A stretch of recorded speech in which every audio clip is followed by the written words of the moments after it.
Nice to see you. Good to see you. How have you been? Can't complain. Busier than ever, yes. as you are. Yes. Feel great and chamomile. Thank you very much. Thank you very much. Yeah.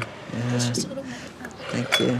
Excellent. I wouldn't have anticipated this last 12 months. Well, it's a year, isn't it? Since the You change. just had the anniversary of 1 year as Labour leader. Yeah, okay. Did it go fast for you?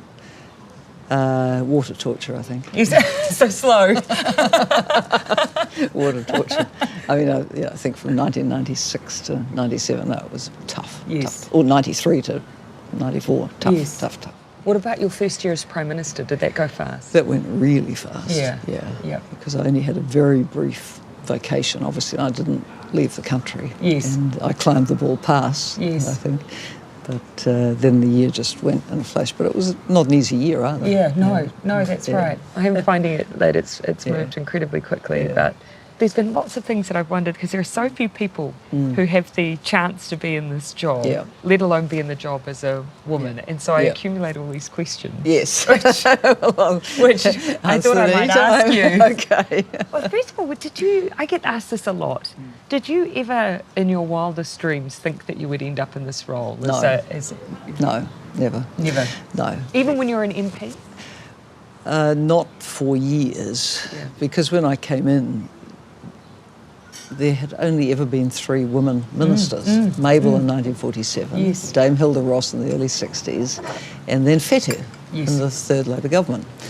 So that was it. So the height of your ambition was maybe one day you could be a minister. Yes. And that remained the height of ambition probably until around the time I became Deputy Prime Minister in 89. People started saying it would be a possibility.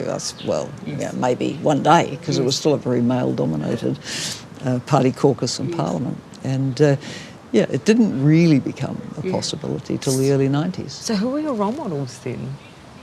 Were they outside of politics growing up? Did you... There was Mum, Yes. of course, who'd been a teacher, and I always thought I'd be a teacher like Mum. There was my teachers. I had a very amazing history teacher who later became Professor of History at Otago, and she opened our eyes and our sheltered little lives to the Vietnam War and other big issues. Then I went to university. There was Associate Professor Ruth Butterworth, who was an icon, because hardly any woman ever got to the top in academia. There were very few women staff. A lot of them were students, but very few staff.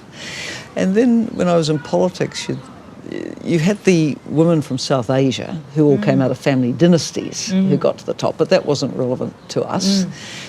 So probably Gro Harlem Brundtland, the Norwegian PM, in the 80s would have been the one that I would have noticed and thought, So you had to look quite far. You had to look a long way, because Margaret Thatcher was not an appropriate role model either, nor Golda Meir, completely different settings.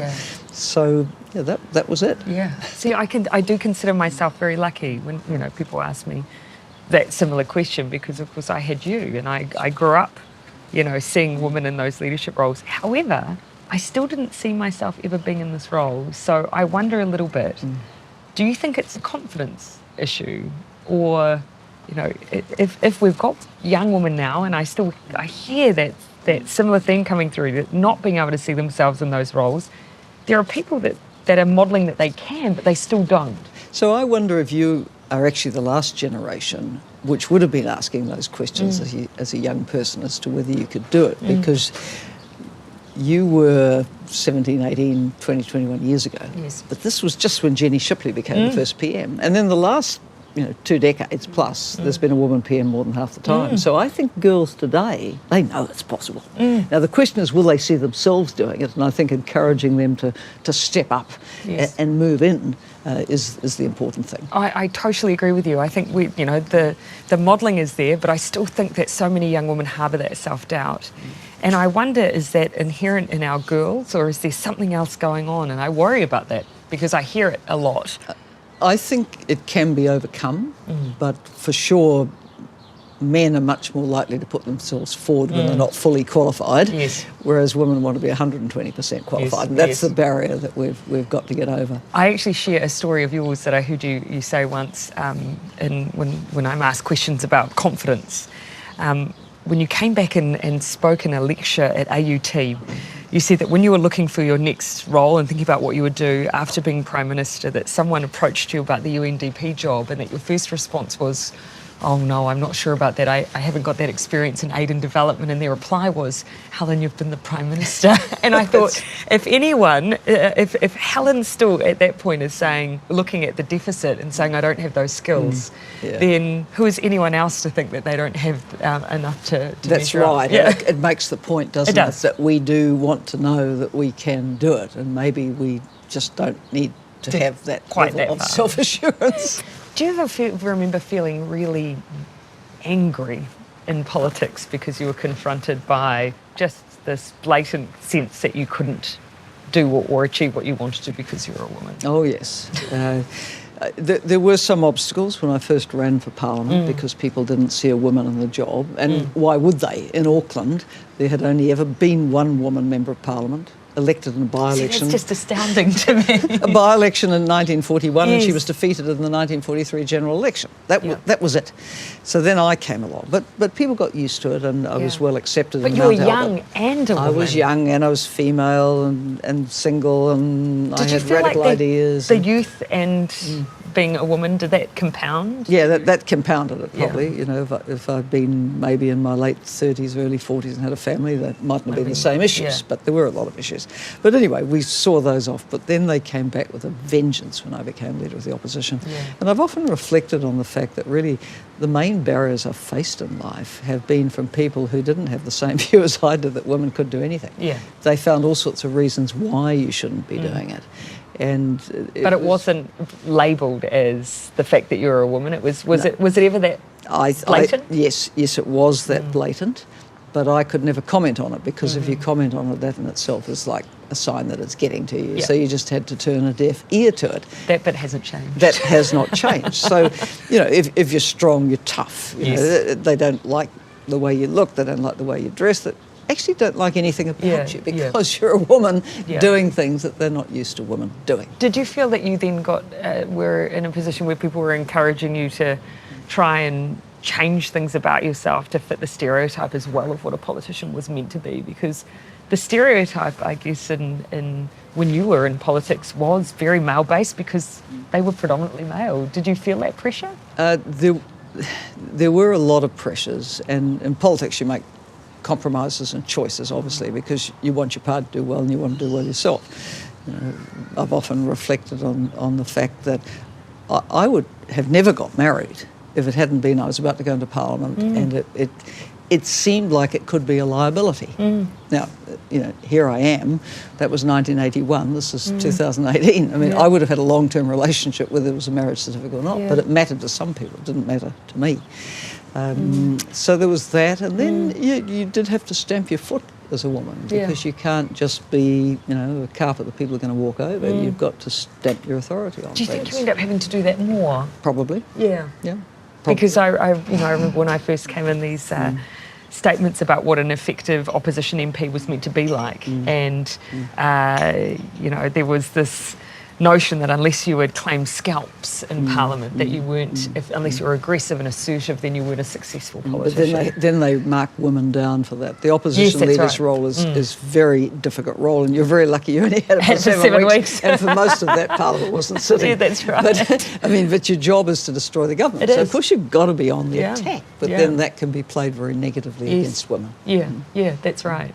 So we've got the 125th anniversary, 1893, which is the year before my grandmother was born, so it's a long time ago. But what for you have been the significant milestones if you reflect back for women? Well, you know, I think one of the things that I always talk about when we talk about the progress that we've made, or that I at least think about, that yes, we have the significant milestones of our first female Prime Minister, our first elected female Prime Minister. We have the period when we had our first female Speaker, Chief Justice, Governor General, all significant milestones. But I worry that sometimes we've perhaps used that as a way to define our progress when the markers for women every day have still lagged. The gender pay gap, and pay equity issues, intimate partner violence, the dominance of women in the low-paid work. So those are the things that I feel that we need to now keep focused on, because actually at that high level we have hit a number of milestones. If you think of the policy milestones, without doubt the Equal Pay Act of the early 70s was crucial. Yes. And interesting that when the care workers got their pay equity settlement, it was going back to the principles of the Equal Pay Act. It was. I tried as Minister of Labour with pay equity legislation, which was repealed immediately. In Our fact, government was defeated, but good that people went back to the original act and yet said, I think- what's the intent? I think a unit that you set up started a pay claim many years ago that, because of all of the disruption in this area, we only just signed off Amazing.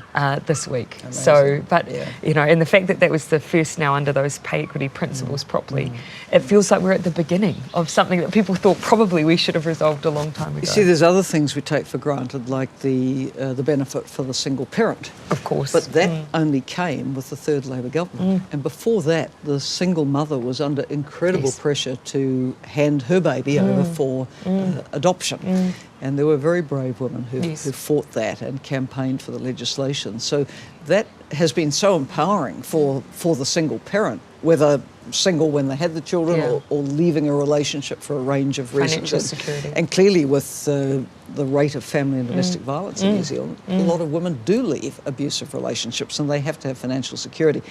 That's a great milestone that your government's just passed, which is the right to paid leave while you cope with getting your family out of that violence and into something else. And that, you know, that is really a first on the international stage.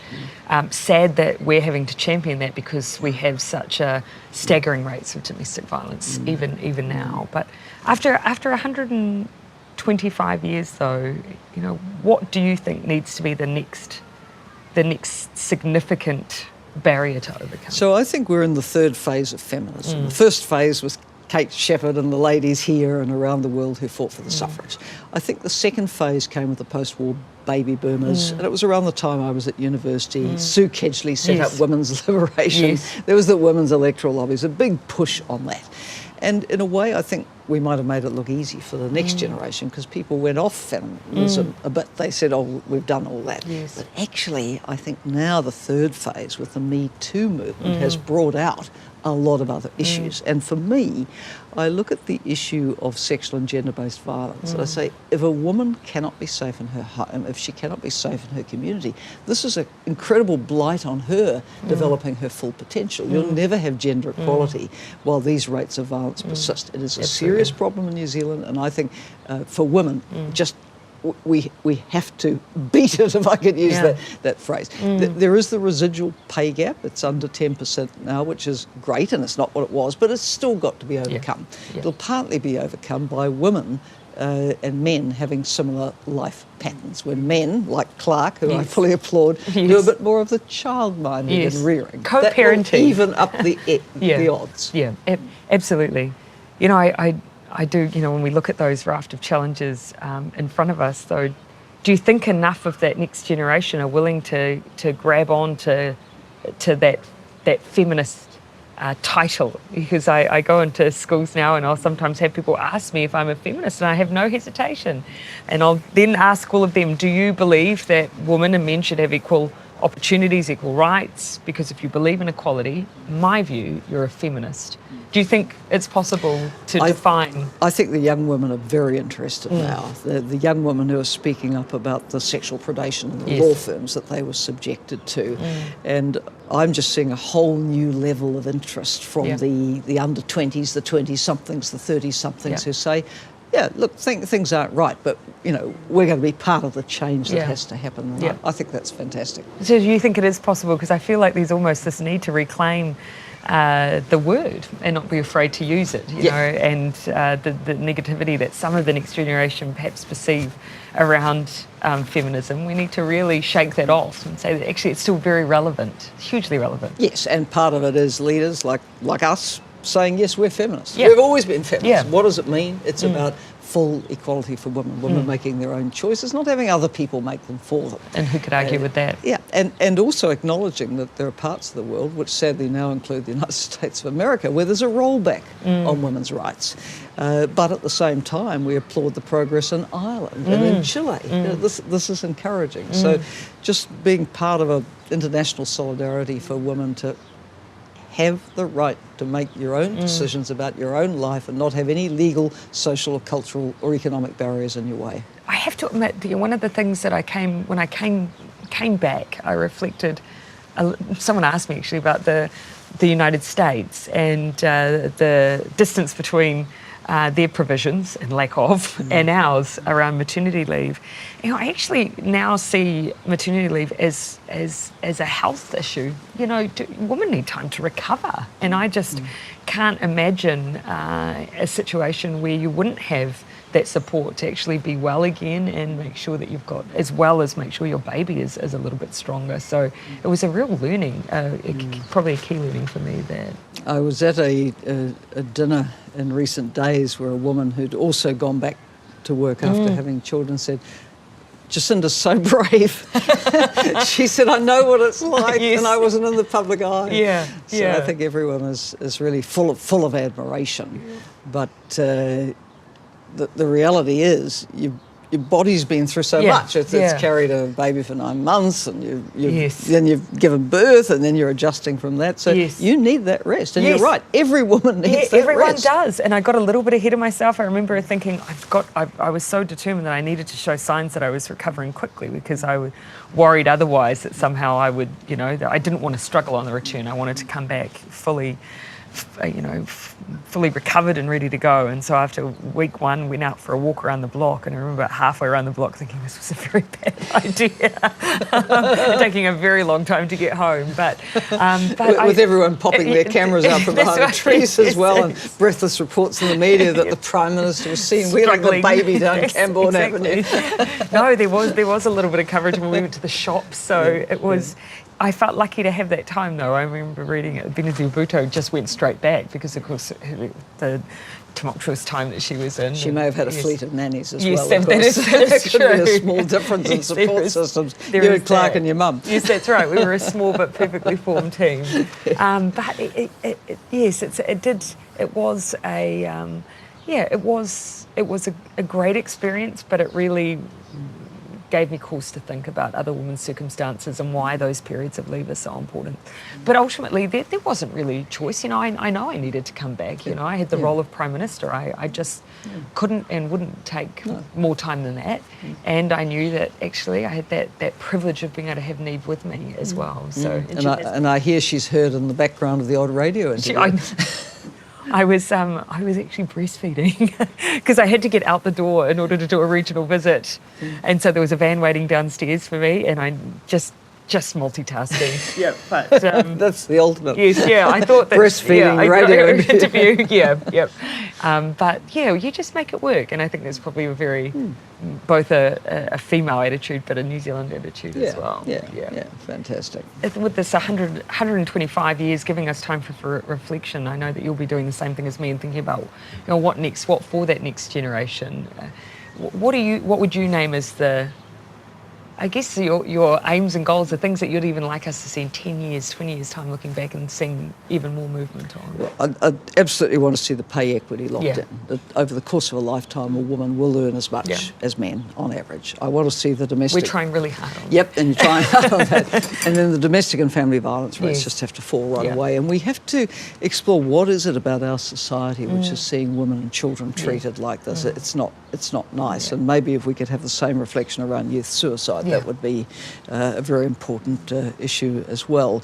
But I think we also have to be mindful of women in circumstances which are much less fortunate than ours. I'm heading up to the Pacific to talk about women's political participation, but it's actually about women in decision making. And women in societies have so many issues that if they're not in Parliament, as we've had the privilege to be in Parliament in significant numbers, these issues don't get addressed, like the violence, like the right to inheritance, like the economic independence, the ability to have your own bank account, the ability to access sexual and reproductive health services. They need women in decision making. Now, Solomon Islands, 1 woman MP. Papua New Guinea, no women MPs. And some of the highest rates of domestic violence and abuse, violence. Because women just don't have a voice and haven't had power.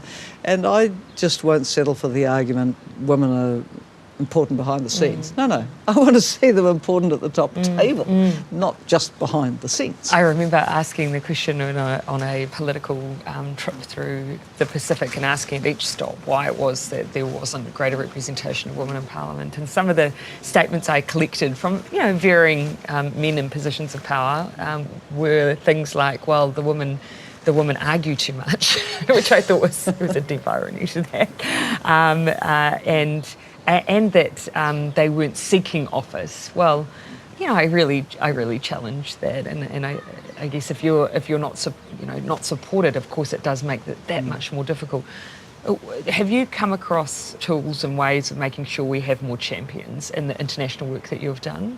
Is it about women advocating for women? Have you successfully seen models where we have had those male champions? Yes, as well? and I think it's very important that the women get together. You need strong National Council of Women's and the opinion leaders for women coming together to be then influential with pushing things with the men. And even that moral support as well. The moral support. And you need also to show the financial disadvantage to a country of women not being empowered. When I was at UNDP, I launched with the President of Kenya a report on what the gender gap in the workforce costs Africa. 95 billion a year as of 2 to 3 years ago. The President said it's a no-brainer. Clearly our countries are missing out because women don't have equal economic opportunity. So if no other argument works, always go for the economics, because everybody's better off when women are financially empowered. And we're seeing that through at a corporate level. We just need to now see it at a political level. I have to say, I always find, this for me is a moral issue, but as you say, if the economic argument works, it works. Whatever we can do to make sure that people see the importance of that representation. I mean, an area that really needs movement in New Zealand is the top management and board positions. Now, actually, government boards have come a long way. I think we've still got to do more for women at top level of public service. But the private sector is really woeful.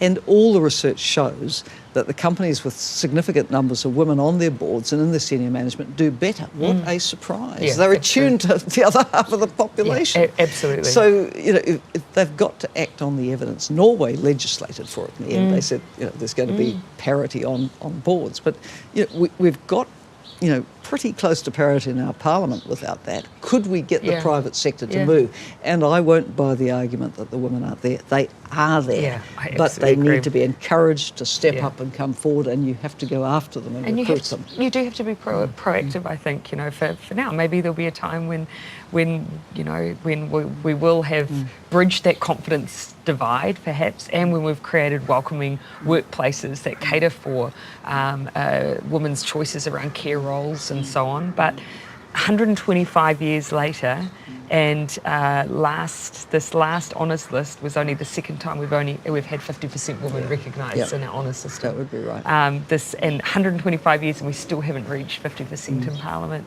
We still don't have pay equity, and we still have the financial security issues we've talked about. So he's hoping it doesn't take another 125. It's within reach. It is within reach. Why shouldn't there be, within the next couple of parliaments, the next 10 years, absolute parity? When you get to 38.7, you're almost at 40. Yes. You're almost there. Yeah, absolutely. And you cannot tell me that there aren't 60 women in New Zealand who deserve to be in Parliament. More. There might be. We might struggle to find 60 women who want to be in Parliament. They have to be there. They do have to be there. We need them. So it's a small price to pay. Yeah. So what for you have been the proudest moments in your career as a woman trailblazer? Yeah, well, I guess, I almost feel like I haven't earned my right to have a moment like that yet. I'm only a year in, and I keep thinking, gosh, Helen did 9 of these. I have to keep going. There are things, I know the things that make me feel motivated in politics. And just before I came here, today I was reading an email from someone who said, thank you for the families package. Because of you, I've been able to give my son guitar lessons. And that's a really big deal for me because I'm raising my kids on my own.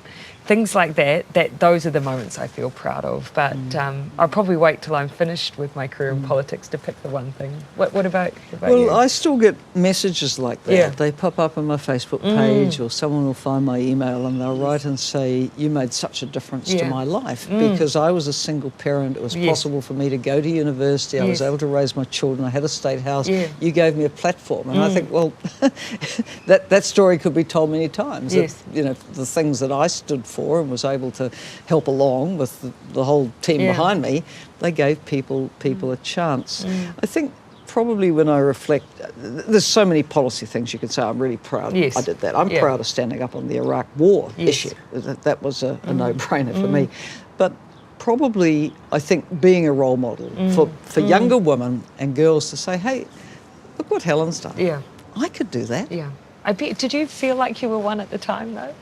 Or were you just busy getting on Not with in it? the earlier years, you were getting on with it, but certainly by the time you became PM, you were conscious that you were most absolutely a role model. Yes. I mean, leader of the opposition, no one aspires to be leader of the opposition. They No, want to they be don't. PM, right? But when you're PM... Sometimes I don't even want to do that. No, they don't. But when you're PM, people say, hey, this is possible. This could be me. This could be my sister. This Yes. could be my aunt.